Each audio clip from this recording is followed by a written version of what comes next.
Camera सामने इधर जी। हाँ जी जी सर, इधर इधर डन। एजेंट और महाजन के बारे में मैं सिर्फ ये बात करना चाह रहा हूँ।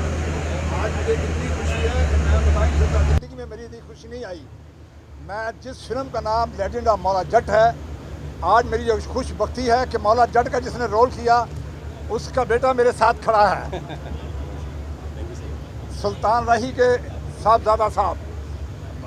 जी जी, अस्सलाम वालेकुम। Thank you all the media for being here. Best wishes है मौला जट, द लेजेंड मौला जट के लिए, पूरी कास्ट के लिए। और इंशाल्लाह ताला ये पंजाब की, हमारी यहाँ की इंडस्ट्री के लिए ये रिवाइवल का ज़रिया बनेगी फिल्म, और इसके अंदर ये सुपर डुपर हिट इंशाल्लाह ताला। चीमा साहब ने बहुत अच्छा काम किया एज यूजुअल, माशाल्लाह हमारे लिविंग लेजेंड हैं।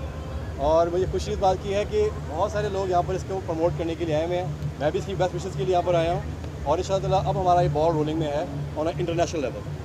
थैंक यू इंशाल्लाह। Thank you. आप जब ये मूवी देखेंगे आप कहेंगे कि वाकई एक मौला जट है। एक मौला जट आप देख चुके हैं, दूसरा मौला जट आपके सामने आ रहा है। इंशाल्लाह। Thank you. आप देखिएगा, अपनी फैमिली के साथ देखिएगा। इंशाल्लाह। इससे पहले पाकिस्तान में इतने बजट की फिल्म नहीं आई। 946 मूवीज़ मेरी रिलीज़ हो चुकी हैं, 946 मूवीज़। तो ये 947 मूवीज़ हैं, और इंशाल्लाह आप देखेंगे और आपकी अकल दंग रह जाएगी। थैंक यू वेरी मच, आपने मेरी बात सुनी, शुक्रिया।